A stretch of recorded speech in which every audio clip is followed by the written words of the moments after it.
Doctor in the House, brought to you the compliments of La Place Salison Jeune Cooperative Credit Union and Tapio Hospital.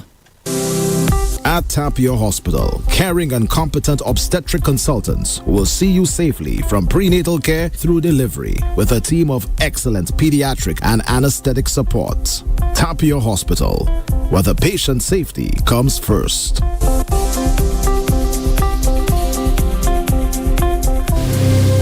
In the heart of St. Lucia, where mountains meet the sea, there's a story of resilience, community, and a promise kept for over 50 years.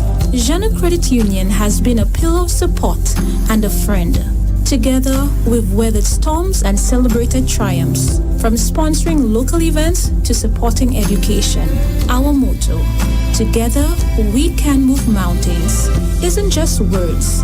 It's a commitment to unity, progress, and shared success. Feel the pride, the belonging, and the warmth of a financial partner that cares. Join us and be part of something extraordinary. It's delicious. La Place Salison is the true home of quality meat and deli products, selected and priced to suit every palate and pocket. We sell all cuts of meat, poultry and fish, from tasty lamb necks and succulent pork chops to lean dolphin and juicy top round steaks. Our deli items include turkey, ham, bacon, pork sausages, meat patties, chicken nuggets, deli ham and eggs, so that breakfast or that party is a breeze. And for your added convenience, we sell restaurant essentials and grocery items. So where's your next meal coming from? La Place Salison, of course. La Place Salison, Castries, Groselet, Beaufort, and Soufrière. It's delicious.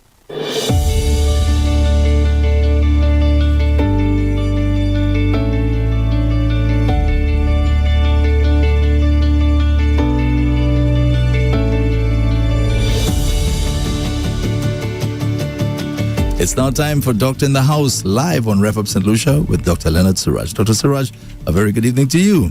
Good evening, Andre, and good evening, listeners and followers to this program. Again, it's Doctor in the House, today, Tuesday, the 24th of February, 2026. And it's Wednesday. What am I saying? Tuesday. Yeah, today's Tuesday. That's right. Tuesday. Oh, you got mixed up with that too.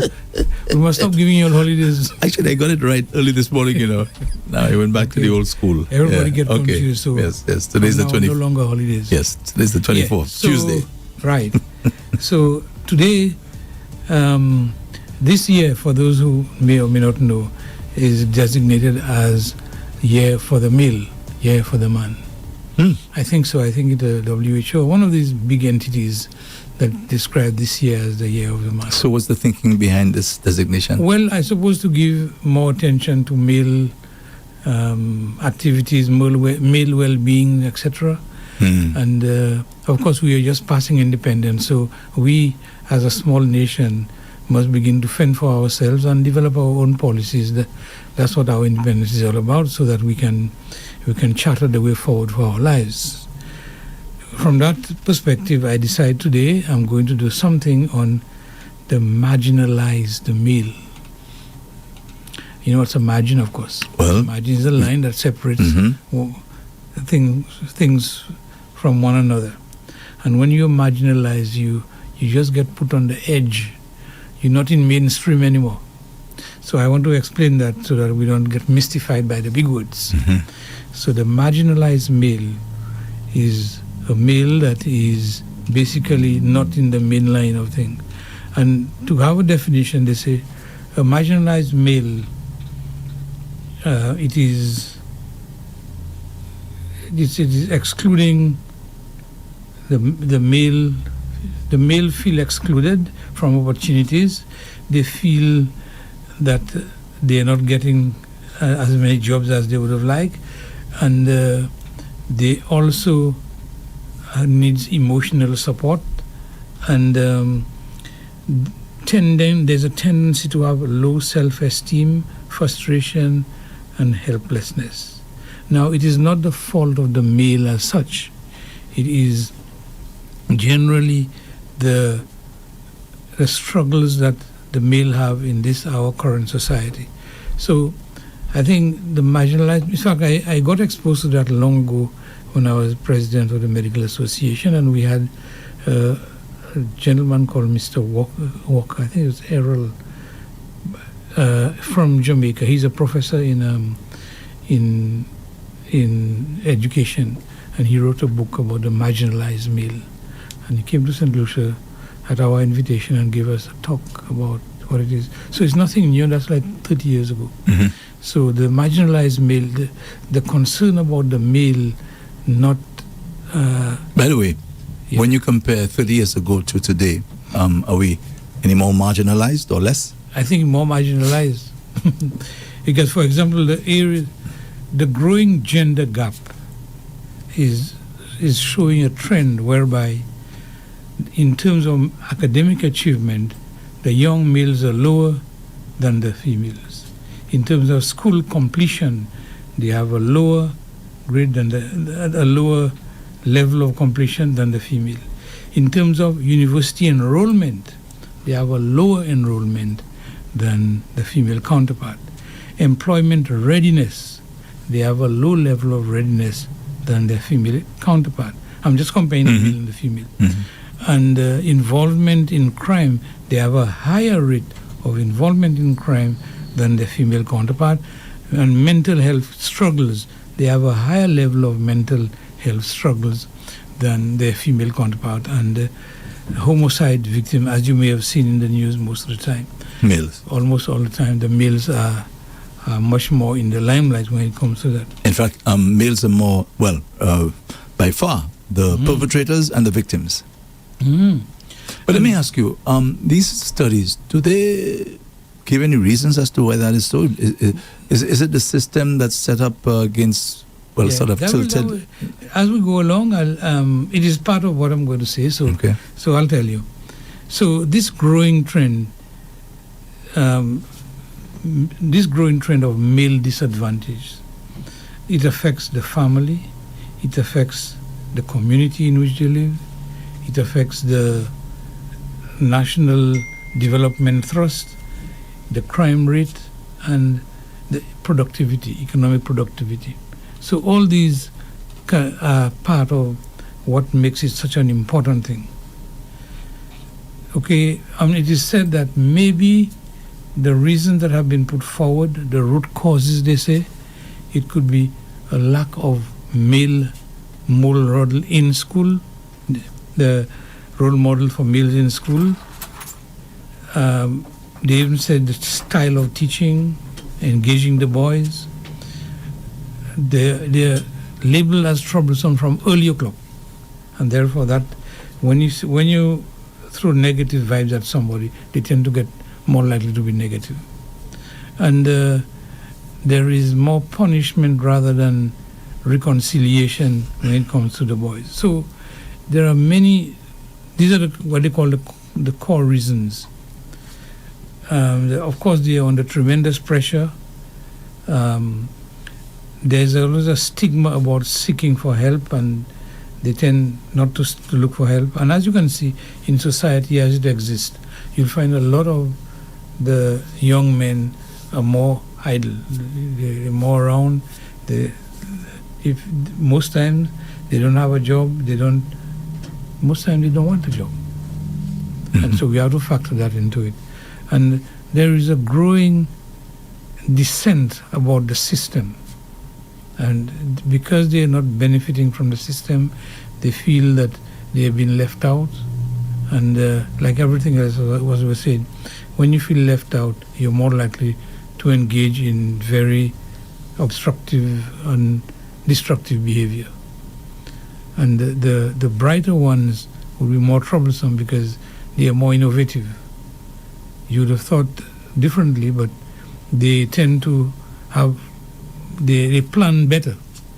They do more things. The less bright ones tend just to follow. Mm.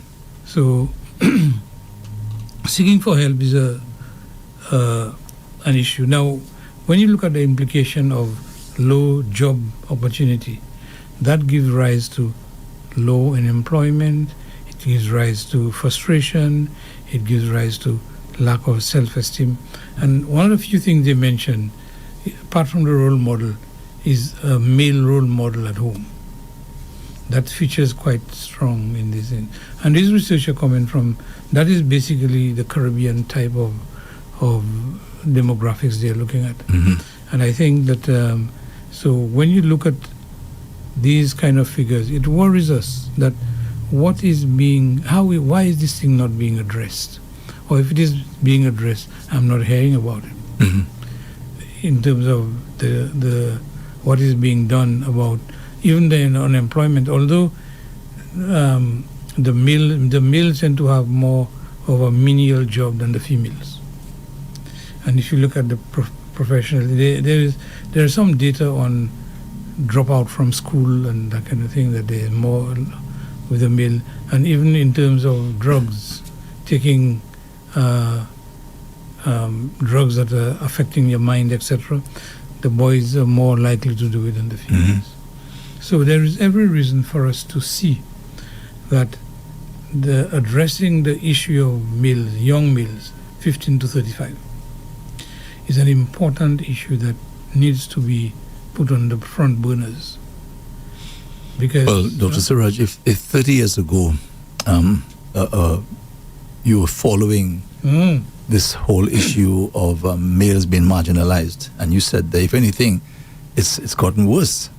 So that means it's either, we as citizens are not doing anything about it, we don't care, maybe, or whoever the policymakers are, they're not taking what's going on there very seriously. Maybe they're more reactive. The authorities are more reactive, meaning, well, you have a well-oiled police force that should take care of the problem. Yeah, but because remember, policymakers cannot force people to be in a nuclear family. Because remember, you spoke about the lack of a good role model at home. Yeah. So the policymakers, they can't force you to be in a family where you have mother and father and so on. People are making their own private decisions. But you know the amazing thing, Dr. Surage? There may be just as many females who are victims of this single parent situation and still doing better. Because, for example, you may have a female who is maybe dating one of these fellas who are just on the block, right? They may be dating them, but you wouldn't see the girls on the block. No. You see the guys on the block as you know, maybe smoking or forming the fool and so on, getting into trouble, and the females now they're doing something else, not liming on the block. I don't think I've ever seen it. I'm sure it probably happens, but have you ever seen guys on the block? You might more see the young females in a party or when they have some kind of function. Or they're at their home, they're doing something that's right. at their home. Yeah, and I think it is partly to do with how the boy and the girl were raised. Especially if you have a parent whereby she had an early child, maybe an unplanned child early, in her late teens or early 20s, when she was not quite ready. So when she does have children, she'll ensure that the girls don't follow the mistake she made. And therefore keep a tight rein on the girls. The fathers too do the same thing. Yeah, the fathers, and as a result, they have to account for when they left school, what did you do after school, and on Saturdays, what you're doing. If you go out for too long, what's happening? Yeah. They're the ones who get the lectures. Right. And the boys go carte blanche. They don't know, you don't know what they're doing, and they come home, and then the strictness of the time management is much less. So the boy is brought up feeling freer, feeling that he can do whatever he wants, and as a result, he is not so focused. And the girl, on the other hand, say, my mother always talk about having early child. I'm concerned about that, make sure that it doesn't happen to me. So apart from the mother speaking, the child himself develop an idea of how they want to run their life. And you know, Dr. Surage, I find it amazing that you have mothers who have been through the situation you just spoke about, that particular scenario where they made certain mistakes and they do not want the daughters to go through the same thing, early pregnancy and the sort of thing. The fathers are the same thing. I find it very, very interesting, right? And even ironic that the same people who will want to guard the daughter wouldn't think of guarding somebody else's daughter against their son. You understand what I'm saying? Yeah. Here you are focused on your girl, and you don't want her to get pregnant early. You don't want her to have a boyfriend early. You want to make sure she does her school work, and you put a lot of pressure there, and that's a good thing. The boys, on the other hand, now, as you said, they are more. The rules are a lot. The playing field is not the same. Yes, more laxed. So why is it now that we're so careful to protect our own daughters, but we're not careful to protect the daughter of somebody else? Because, but you can understand that. Help me to understand. A bit of selfishness, you only care about what's yours.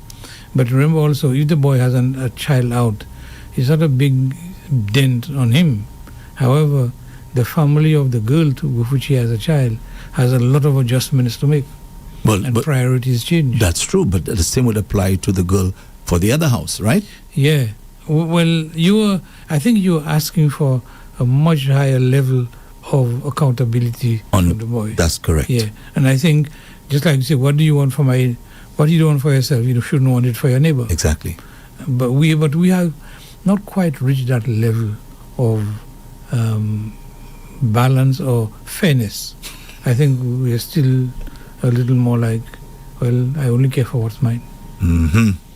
So and that doesn't exist for everybody. I mean, some boys are being held to the highest standards, and what parents don't realize is that when you hold the boys to a higher standard, you make a better man out of them. Exactly. And so what typically happens, that the girls are getting into more professional jobs, the boys are getting into more menial jobs. Mm-hmm. So several years down the line, the girls come back as a lawyer, as an engineer, as an accountant, as a doctor, as a this and that. The real problem is to find a man that matches that profile. Mm-hmm. They may not find that, so they settle for somebody that is on a lower educational rank or social rank. Mm-hmm. Because you can climb society either by money or by education. There are many ways you can do that. Mm-hmm. And as a result, the girl would find herself having to trade off and say, well, that's not what I really wanted, but I have to settle for that because I'm growing of age. Because most of these young ladies who are professionals are usually coming back in 25, 30s. And at 25, 30 years, you're looking for settling down, you're looking for have children, because children take a long time, 20 years to see them through. Mm-hmm. So that's a long-term investment. So you may well find that they will just settle not exactly what they want, but what is most convenient. What's available. What I have seen is that they would go to a party, say a professional party or some sort of gathering, and the guy is there, but he's afraid to talk because he cannot fit most of the conversation. Mm-hmm. And so you see the discomfort, and there's an anger in it, an anger that I am not where I'm supposed to be, and they're very sensitive. They always feel that even if the girl is not actually playing him down, but he's sensitive and takes everything as if, because he's not adequately qualified, he tend to be like that. So you find a lot of social issues attached to that.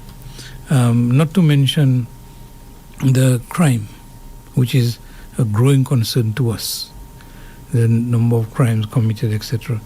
And so the boys at that point would be more disadvantaged, and a disadvantaged person going home, coming back, going to work and returning does not carry the same clout. And so it not only destabilizes the family, it destabilizes the society, because I'm sure if you do the calculation, you'll find that it's an exorbitant cost to keep people at peace with each other, because there is always some, either where there's a legal issue or not, there is always a high level of disconnection in our society. where people are always out fighting each other, they're always at war. You don't see. We could have done with a little more peace, because there's a lot of litigation and areas where the citizens are at loggerhead with each other, and you see it even in traveling on the road. The amount of courtesy you find on the road is almost nothing. Mm-hmm.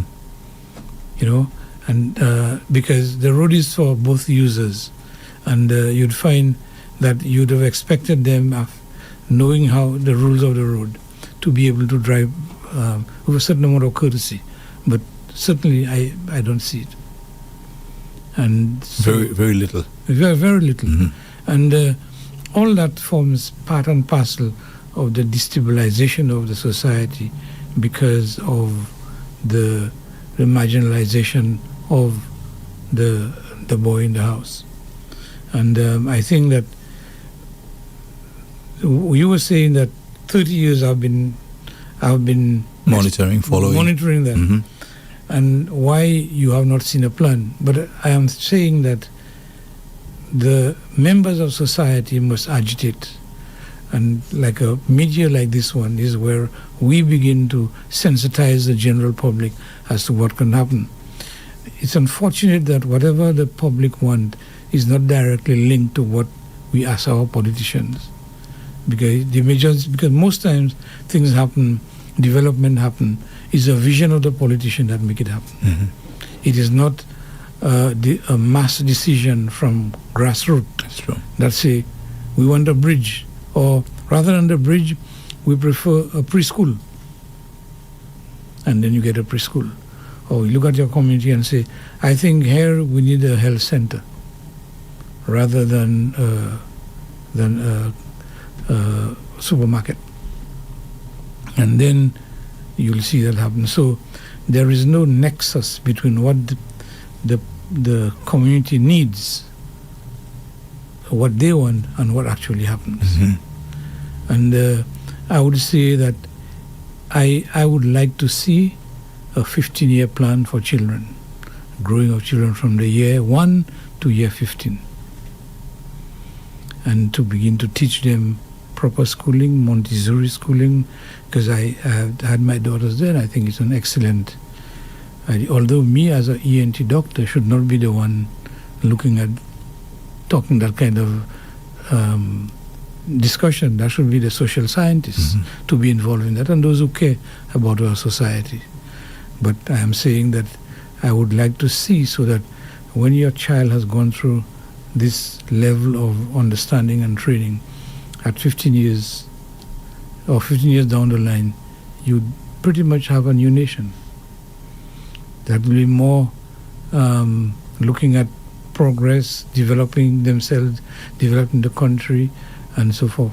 Because a lot of our money is spent on keeping people at peace with each other, and just accident alone. I'm sure the insurance companies can give us a lot of figures as to how much money is dished out for accidents, and so even that, in terms of discipline, we should be looking at. So I believe that we should have a 15-year plan to look at that, and I think also that is to move forward. Now, from medicine, we learn that any disease you have to cure it and prevent it.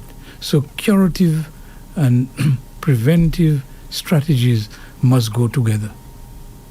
It doesn't make sense only prevent, and those who are already in the situation, nothing for them. So you have to have both elements in it. You have to have social programs to look into helping the young boys in being able to come to terms with themselves, and to meet the challenges. And also, up to today, before I came here, I was talking to another doctor who actually, she picked up a few disturbed children between the ages of 9 and 14. And she did that as a private little project. And she take an afternoon off once a week and talk to them, train them, There's even one that told her, I wish you were my mother. And so I was telling her, and she was saying how much the children they don't have emotional connection. The emotional intelligence is very low. The social intelligence is very low in them. And that's why I told her, well, you're looking at a small group of maybe a small community, but how about the whole nation? Okay, this is the problem. That's why our body is always filled and so forth, and the courts are always filled and so forth, and yet we are still have backlogs. So I think that a lot of seriousness must be attached to that social programming to be able to bring the heads together, bring the social scientists together, and bring the educators together and see how we can move forward. Because as we are going now, we are going into a bottomless pit. So, Dr. Surage, I mean, from your observation, and the observation of so many others, right? Because you spoke about it a while ago, the fact that you have, whether it's a single parent or you have a nuclear family where you have a mother and a father helping to raise the children. And, I mean, it is clear that when parents pay attention to their children, like, okay, let's talk about the girls, that the success rate is high. Yeah. Okay? When I say success rate, I'm talking about what happens in the final analysis, interest in education, furthering themselves, being more independent, right? It's clear that the children, the girls who come from that kind of environment do a lot better. So let me ask you, do you think that if parents, whether single or nuclear family, were now being, as you said, having a plan, and the plan is moving forward, we're now encouraging parents now to do the same thing, treat the boys the same way that they treat the girls, right? The same restrictions, because you are protecting. When you give your children restrictions, let's talk about the girls, you are clearly interested in protecting the well-being of that child. That's why you have restrictions. It's like, say, for example, a sign says, slow down, do not enter. You have a red light telling you so. It's there for your protection. So that's what rules are there for, laws and so on. Okay, so it's clear that it's working for the girls. Let me ask you, do you think if there's a shift now and that parents are encouraged, whether single, nuclear family, parents are being encouraged to apply that same pressure, the same standard we expect of our girls, we should expect it of our boys. Do you think there'll be a change? Of course. Oh, definitely. Because you can see it even now. So you have a family with 2 boys, and the parents really take cares about them and wants what's best for them. These boys will do well. They'll do very well, even if there are no girls around. They will do well. And it's all about making the person, the self-esteem. In fact, it is about self-esteem, lack of emotional neglect. And it is not about money. It's about caring. So if your little boy or girl say that today is sports day, she or he is looking forward for you to be there when he is doing sports. You cannot be too busy. Okay, you consider sports is a children play, but the child is looking for your presence. I remember when my daughter was going to Tapia school, and when she had the racing, etc. I am there, but you can see in the corner of her eyes, she's looking to make sure that you are there. Yes. And it may not mean much to you, but to them, it is all the difference. Yes. And it's about self-esteem, making them understand that you care about them and that you will do what is necessary for them, you'll protect them. And the same thing for the boys, because it's a behavioral science. You treat me well, and then you show me that you care, and you're compassionate towards my plight, even though I do something foolish. You look at me and you will not castigate me for that. You will straighten me out, you'll talk to me, but you'll not send whips on my back just because I did something, because because boys tend to be much more curious than girls growing up, much more troublesome, and therefore they'll need a tighter control over them because genetically they're a little more disruptive, and that's a curiosity they generally have. And if you have boys and girls, you realize how different they are from the point of view. You tell the girl, don't do that once, and she understands. The boy, you have to do it 10 times before they understand. Yes. Yeah, so, yeah. And the key is understanding the difference. That it doesn't mean because you say 3 times for the girl, it doesn't necessarily mean you have to say 3 times for the boy. That's right. It may be 10, as you said. That is right. And to understand the difference. And you must always... I don't want to sit here in the studio and tell you the do's and don'ts, but essentially, from a global perspective, you have to show... You don't have to show malice. Don't get them into tricks and dishonesty and lies, etc. Because children grow up very honest. Any dishonesty they have, it is something they learn. So they learned it. Lies, because they'll speak the truth.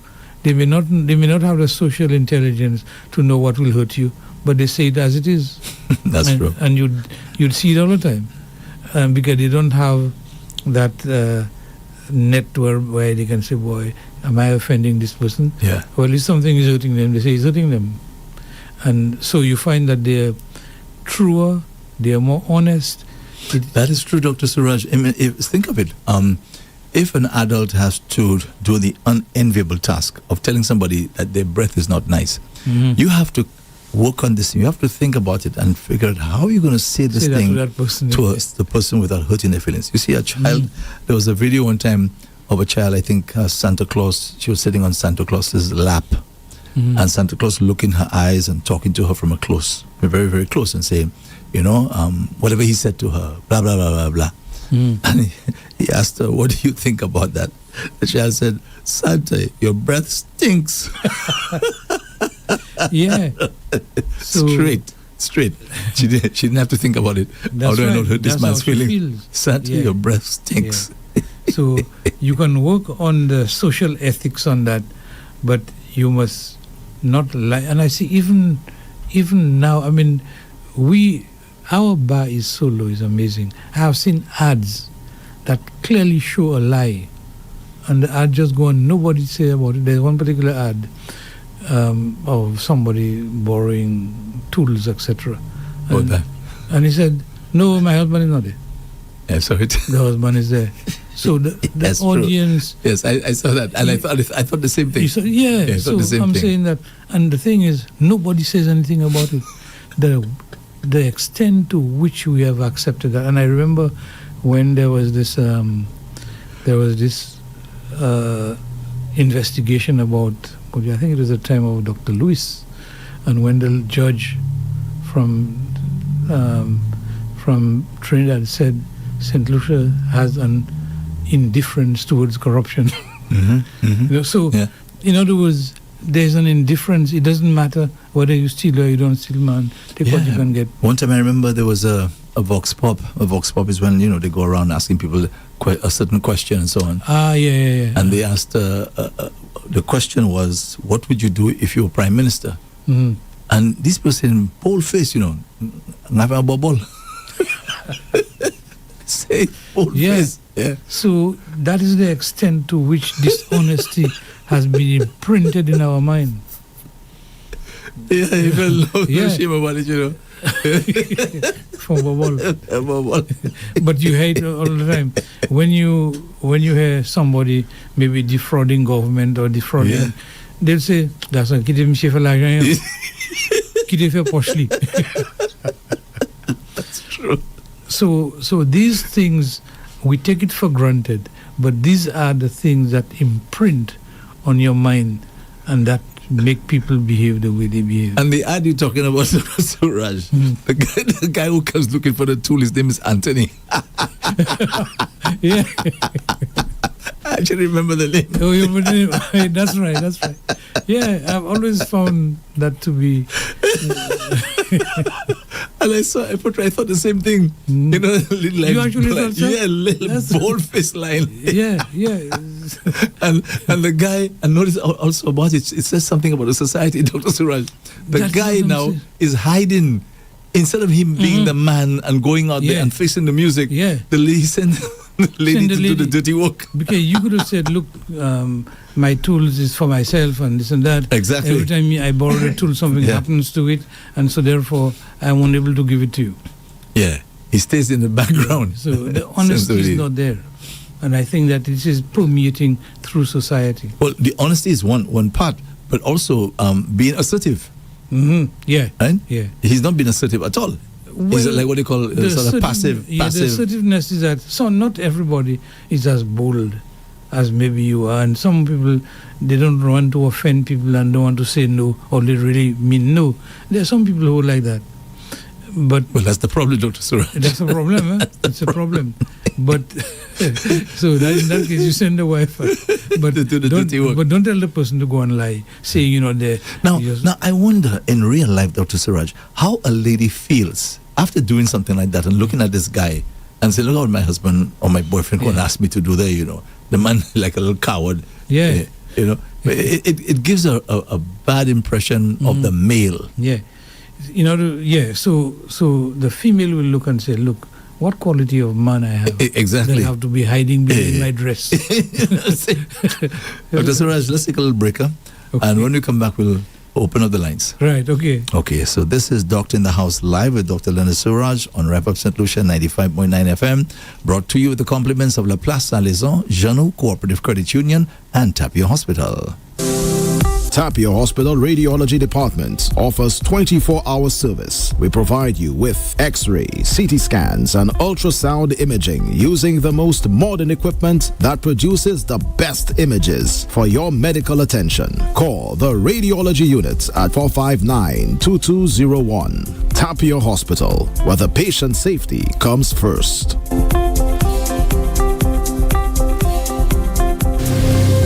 In the heart of St. Lucia, where mountains meet the sea, there's a story of resilience, community, and a promise kept for over 50 years. Jeannot Credit Union has been a pillar of support and a friend. Together, we've weathered storms and celebrated triumphs, from sponsoring local events to supporting education. Our motto, together we can move mountains, isn't just words. It's a commitment to unity, progress, and shared success. Feel the pride, the belonging, and the warmth of a financial partner that cares. Join us and be part of something extraordinary. It's delicious. La Place Saint-Lézon is the true home of quality meat and deli products, selected and priced to suit every palate and pocket. We sell all cuts of meat, poultry and fish, from tasty lamb necks and succulent pork chops to lean dolphin and juicy top round steaks. Our deli items include turkey, ham, bacon, pork sausages, meat patties, chicken nuggets, deli ham and eggs, so that breakfast or that party is a breeze. And for your added convenience, we sell restaurant essentials and grocery items. So where's your next meal coming from? La Place Saint-Lézon, of course. La Place Saint-Lézon, Castries, Groselet, Beaufort, and Soufrière. It's delicious. Welcome back to Doctor in the House live on REV-UP St. Lucia 95.9 FM with Dr. Leonard Surage. Dr. Surage, it's back to you.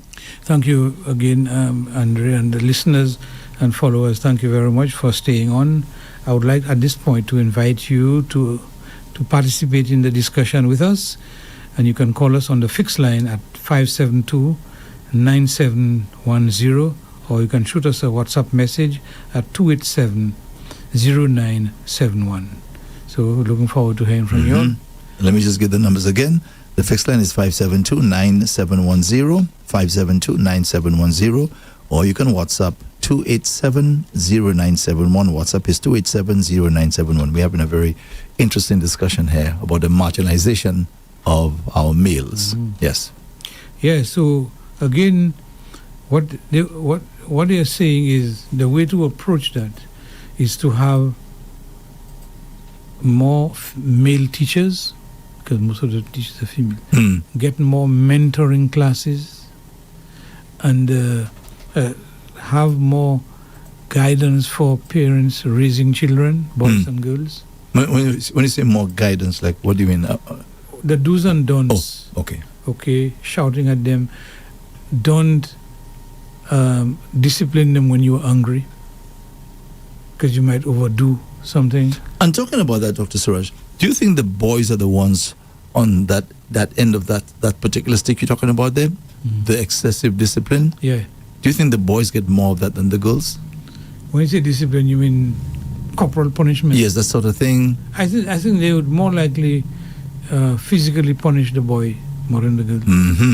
But corporal punishment have a negative influence, especially as a parent. If you're angry, the father say, don't do this, don't do that a few times. You didn't, and then he gets angry and take a whip and give you. Normally he'd give you 2, but he give you 10 because he's angry. So because the child don't see the child don't see it as discipline. The child see it as hatred. And also I think the parent, I'm not sure about the female, but most likely the male, thinks that the boy can handle that. Yeah, the boy is and it is less acceptable to beat the girl so hard to have marks on her skin, etc. Yes, it happens. Yeah, but I think whoever is doing the disciplining, they feel that the boys they need to give them the whatever measure they are giving in terms of intensity. The boys need to get it more. Yeah, true. You have a caller, Dr. Surage? Okay. Yes. But it could be. What's the point you're going to make? Hello. Good evening. Good evening, Andre. Good evening, Doc. Good evening, sir. Thanks for calling. Thanks for calling. Thanks for accepting my call. You're welcome. Yep. Okay, Dr. Surage, let me tell you. Male, there is no line between what you can say between a male and a man, eh? How you mean? I mean, when you are male, you reach of age, people expect you to be a man. Yeah, okay. Okay.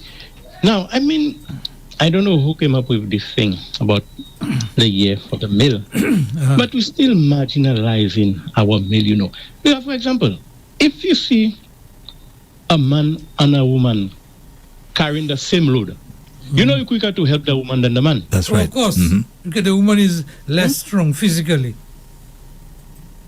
Yeah, I think that is in us, that is in us men. Eh? Yeah, but they are not physically stronger. They might be emotionally stronger, but not physically stronger. That just enforces the point I was making, Dr. Surage, in terms of how parents, in fact, the society in general views males. Yeah, that you can take it. Right. Yeah. Yeah. And you said something about male is more curious than female. Yeah. And that you believe that's why the male is more adventurous? That is because you take more risks. More risks. Because something, Doc, you can say, I don't know if it is so, but I can say over 90 to 95% of invention are made by men, by the male. Yeah. Well, is there a reason for that? Can be because they take. That can be because the male has dominated the research arena for a long time. Maybe that is changing, because as the female get more educated, they get into more research and discover more things. But in previous times, many of these areas were male dominated. Yeah, and to me, it's still been sort of. I mean, it will take a long time for women to get into that, you know, because I cannot. If women are involved in invention, it might just be about 5%, and I don't see this thing reaching 20%. I don't see that. Okay. But what you'll see is that anytime you're looking at research and that kind of thing, most research is done at universities and other institutions, but you find more women are doing PhDs than men are doing. And that's why the men take more risks and they're more adventurous. Oh yeah, they're more adventurous. And they'll continue to have more invent more than the women, because I don't believe the women want to go and take that risk that men are taking. No, women try to be safer. They don't take the risk that men take. That's why men tend to drive faster, they tend to play rougher sports, they tend to climb trees more than women. All the things that, when you have a boy and a girl child growing, you'd see the difference between the two. And the boy is more disruptive, more curious. The girl may be equally curious in their mind, but they will not take adventurous they will not put it into practical. It's not And that I they're believe less that time intelligent. No. Okay, but I believe the time has come for us to really big up our men, to really, Absolutely. And I mean, the marginalizing of our men, I think it is, it has to come to an end. The time has come for us to elevate our men. that's right. And this is why I am raising the Listen subject. on the radio. Right. Okay, you'll listen to the radio. Okay. Thank you. Thanks for calling, and thanks for your contribution. As always. As always. Now, one thing I had forgotten to mention. So when the parents or the father beat the child, or the parents beat the boy or girl, the children do not see the father in the light of being punishing as much as they are seeing themselves as being guilty. They don't like to offend their parents. So the parents can do a lot of things to them and they still love their parents. That's true. That's true. Still love their parents. Because the parent would probably abuse the child. Okay? And maybe not too long after, you see the child actually coming back. Yeah. For affection and so on. But what I want to say there is that although the child has seen that maybe it is he or she who's at fault, it actually makes the child feel more worthless. And so the child feels, I'm not adequate, I'm not good enough for you. And that negativity, when a child has grown to feel inferior, to feel inadequate, to feel a lack of self-esteem, they grow up and have serious problem in relationship later. That's correct. Yeah. So it is something to ponder on, because that kind of, the way you treat children have a lot to do with how the children develop later on. They may be educated, they may get big jobs, but deep inside there's a lot of behavioral issues that are not in place. They might be insecure, and insecure people have serious problem, because when you're insecure, you shift blames. You don't take ownership of blames to say, well, sorry, I did it, I was wrong, but I did it on these circumstances. You put somebody under the bus instead, and then you fabricate things to show that you're not wrong. And even in relationship, you get very sensitive. The slightest thing, and you get very accusing. The slightest thing, oh, you did this, you did that. So insecure people have serious problem in relationship and in everyday, not relationship intimately only, but at work and everything.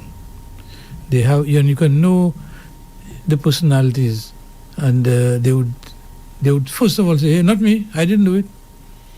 They cannot accept blame, they cannot accept responsibility, and generally they tend to be suspicious and so forth. So I find that when you see the children are not treated properly, it has a long-term implication, and that's why I always say we need as many psychologists in St. Lucia as we need doctors, because they have emotional adjustment problem a lot. And so I think that whatever action we take in time to come, we should really consider all these issues regarding behavioral modification and that kind of thing. Yes, so let me just give the numbers again. The fixed line is 572-9710, 572-9710, or you can WhatsApp 287-0971. The WhatsApp is 287-0971. This is Doctor in the House, live on REV-UP St. Lucia with Dr. Leonard Surage. Yeah, and I would like to say also that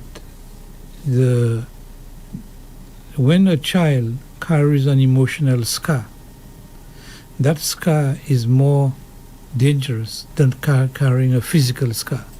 They fall, or they break an arm, they repair it, they understand that. But an emotional scar, whether of being mistreated, being deceived, or being manipulated, they carry that throughout their life. And that is why psychological therapy is important, because that is where in psychological therapy they go back into your upbringing and pick up the trauma, the emotional trauma you have at that point, and begin to work on it. And so many people are not aware of that, and they do not seek attention. And even at the moment, the specialties we have are people who decide to go and train themselves. But I think that there should be a master plan as to, if we think we need more psychologists, then we should actually encourage people to go into that field and offer them some kind of compensation for work. I just spoke about encouraging. Let me flip the switch and talk about discouraging. Mm-hmm. Because you often hear it where people who are, for all intents and purposes, they look like they did well. They were fortunate enough maybe to give a lecture at a school or graduation, and they will say things like, I am who I am today because of the licks I got. You hear that, right, from many people who have gone through it. And the argument is, look at me, here I am today. I'm a doctor, I'm a lawyer, and here I am giving you some advice. So don't dig anything when you get in the licks. So talking about encouraging and I said discouraging, do you think that sort of talk should be discouraged? Yeah. Where people are encouraging like that kind of behavior? Yeah. I don't think it is the licks that make you do that. The licks may have hurt you, but the discipline, you could have achieved the same discipline without giving corporal punishment. Mm-hmm. And therefore, so if you are a bright person and you are ambitious, you are driven, you will get anywhere you are going academically, because the success is not only about success is not only about brilliance. As a matter of fact, they tell you must not tell the child they are brilliant. You must compensate them and reward them for effort, because the effort that takes you there. People they may come from very abusive background, but they may have a vision to get somewhere in life, and they would overlook all these things and move forward and keep to their focus, and they can achieve tremendous levels. Because I'm sure you look back at when you were in primary school, and there are people around you that seem very bright, and look now, 30 years down the line, that's true. And there's some others that appear to be non-impressive, just ordinary, and they climb up the ladder and be permanent secretary and be all kind of things. That's true. That is true. So it is the long haul, it is the focus, it's the discipline. And the discipline comes from you expect something out of your life. Mm-hmm. So you're saying that basically the licks is not really what contributed to your success. It is the something else that you possess. That is right. Mm-hmm. The licks would have gotten you frightened of doing that thing again. Mm-hmm. But again, you could have gotten the same reward by sitting you down and say, look, Johnny, don't do that. You may not see the danger in it, but we who are older than you can see it because we have been there. Talk to them, and you'll find that. And many societies do that, except that we are easy to give corporal punishment. And but you can see other societies don't do that. They don't punish the way we do. Mm-hmm. And as a result, and we in the Caribbean are coming from a very torrid history. And slavery, talking about? Yeah. Mm-hmm. And these scars have not left us. And the issue is that if you keep on repeating it and reliving it in that form, then it will never leave you. But I think that it is a phase in your life, just like the Jews did. They were killed by millions. Is to be able to pick up the pieces and move on with your life. Of course, whatever the history brought forward, you'd have learned from it. Mm-hmm. And so I think that the discipline, the focus, and the hard work is where we are. And I find many a times, just like the Nobel Prize winners and so forth, and even more recently our 100-yard runner, The one? the gold medal. Julian Alfred, you're talking about? Yeah, Julian Alfred, yeah. Mm. We glorify the outcome, not the process. And the process is where we learn from. The amount of hard work this lady must have done, the amount of tireless training upon training and discipline and the kind of things she eat, going to sleep early, not having fun with her friends. We never highlight that, but that is what makes the people. Yes. And it always saddens me when we glorify the outcome and not the process. And in fact, let's add Dr. Surage. It is the same commitment that you're just talking about there, all these hours of sacrifice and hard work and discipline and so on. It's an ongoing thing. It's not something that happened. Yes, it did happen some time ago, but it's still happening. Yeah. And this lady must have been from much younger, must have had a determination and a discipline to be the best that she can be. Yeah. And more importantly, they don't settle for anything less than the best. So when you think they have done well, they themselves say, man, I could have done better. Yes. Next time I'll try. They're tough on themselves. Right. Mm-hmm. And I think that this is what we are not teaching our people, that nothing comes easy. That the harder you struggle, the better the reward. Yes. And just don't sit down there, do nothing, and expect reward crashing at you. It doesn't work like that. It doesn't work like that. Unfortunately. Yeah. Yes. So I have found it, and even at the intellectual level where the Nobel Prize winners, because in my thinking, these people didn't go out looking for a Nobel Prize. They're just being themselves. Mm-hmm. Yes. And being themselves means that they are curious, they probe, they think harder, they look at consequences of things, and and they dig deeper in their reserves. As you said, and they're still not satisfied with the performance. That is right. They say to themselves, I could have done better than that. Mm-hmm. So you find them now trying their best to get to where in their minds, they think they should be. Right. And what I have found is that when you pursue your life, you have mentors to whom that you aspire to be. Mm-hmm. Sadly enough, a time will come where you would have outstripped most of your mentors. So you are on a plane all by yourself. That's true. Mm-hmm. Yeah. And then you have to charter the course of your life. And you have to set your own standards, not standards that people impose on you. And so that is the making of somebody who... Of greatness. So usually, and as I said before, an old ad I heard when I was in England long ago, it was about Nissan. And Nissan said, the company, there was an ad, said, nobody expects more of Nissan than Nissan. Imagine that. Yeah. Yes. Yeah. And so you have to expect higher of yourself to be where you're going. Mm-hmm. And but I think that back on the marginalized male, I think that a lot of the insecurities come because they don't feel that they are getting a fair deal in society.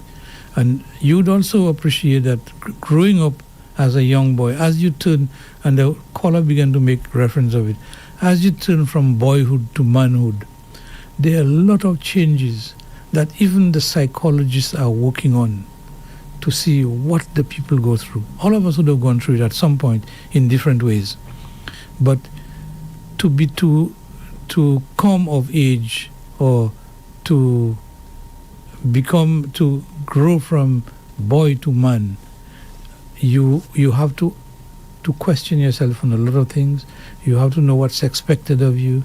You have to know how good you are, how important you are, how strong you are, how willing you are. You have to put yourself to the test in so many ways. And all this battle go along with you. And you are thinking of all that. You compare yourself with those who are better than you and those who are worse than you. And so all these fights go inside your head while you try to navigate what's happening around you. So that's why I'm not really blaming the youth for being the youth. I'm blaming the support structure that we have not created to make them feel good about themselves. And you would agree that support structure starts in the home? Yeah, in the home. But you need to have more professional guidance to tell them how to manage even the home thing. I know it's your parents. But Dr. Surage, isn't that a humongous task to get the message across to people? How do you do something like that? How do you reach people where they are to offer advice and so on? Because being in a family and raising a family is very complicated, right? Extremely challenging. So how do you reach people? How do you get that message to people where they can hear the message and in fact the message has to be so powerful that it actually affects change? Yeah, and I think the issue there is that we must develop a plan where we can do these things, because there are the older ways of disciplining. Even in England, you hear you must see children, you mustn't hear them, so you mustn't talk in the house, you mustn't make noise, etc. But gradually the landscape is changing and you have to listen to your child. Take the patience to listen to what they are saying, what they are not saying, what's on their mind, etc., and how they phrase their sentences. Teach them how to read. Reading is a big issue. But I think that there are many theories as to how to raise your child, but I think fundamentally you must show them love.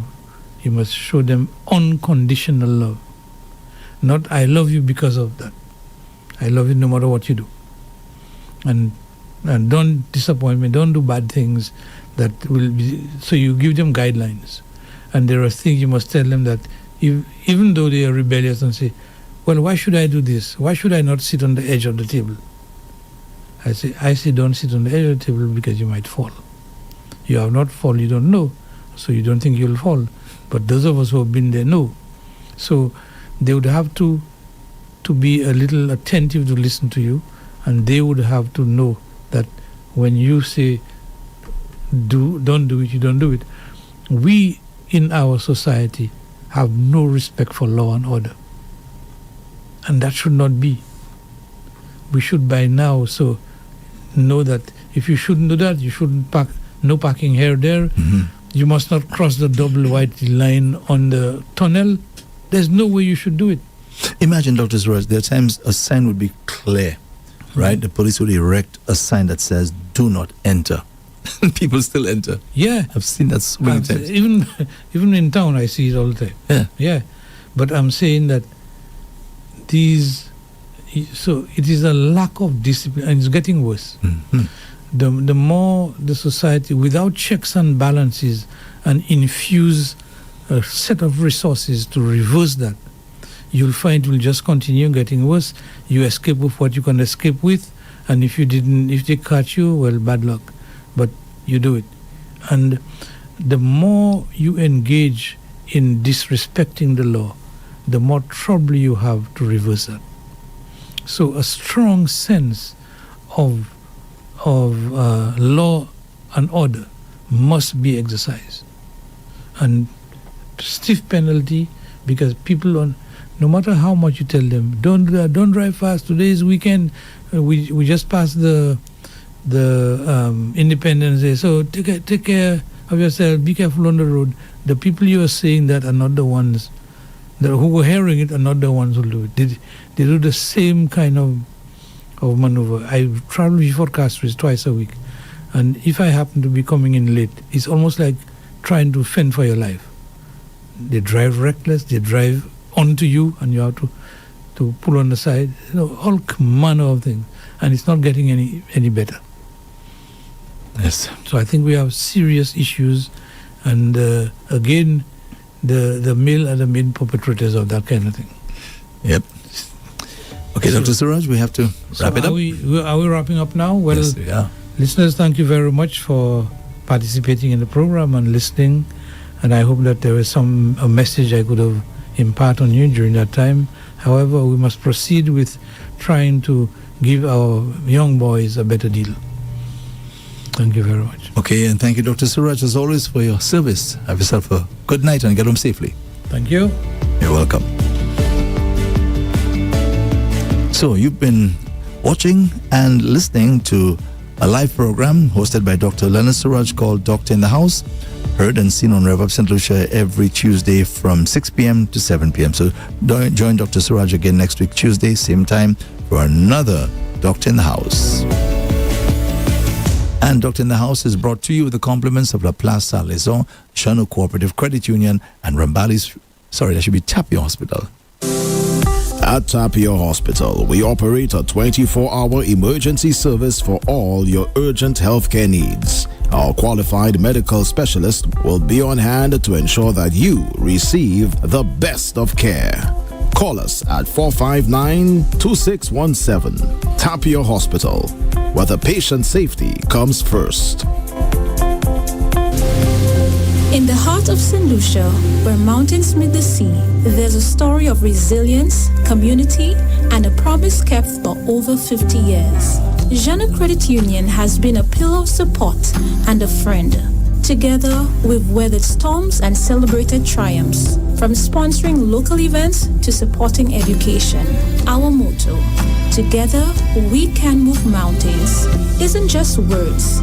It's a commitment to unity, progress, and shared success. Feel the pride, the belonging, and the warmth of a financial partner that cares. Join us and be part of something extraordinary. It's delicious. La Place Saint-Lézon is the true home of quality meat and deli products, selected and priced to suit every palate and pocket. We sell all cuts of meat, poultry and fish, from tasty lamb necks and succulent pork chops to lean dolphin and juicy top round steaks. Our deli items include turkey, ham, bacon, pork sausages, meat patties, chicken nuggets, deli ham and eggs, so that breakfast or that party is a breeze. And for your added convenience, we sell restaurant essentials and grocery items. So where's your next meal coming from? La Place Saint-Lézon, of course. La Place Saint-Lézon, Castries, Rosalie, Beaufort, and Surage. It's delicious. Join Dr. Leonard Surage on REV-UP St. Lucia Tuesdays from 6 p.m. to 7 p.m. for Doctor in the House. This 1-hour discussion call-in program delves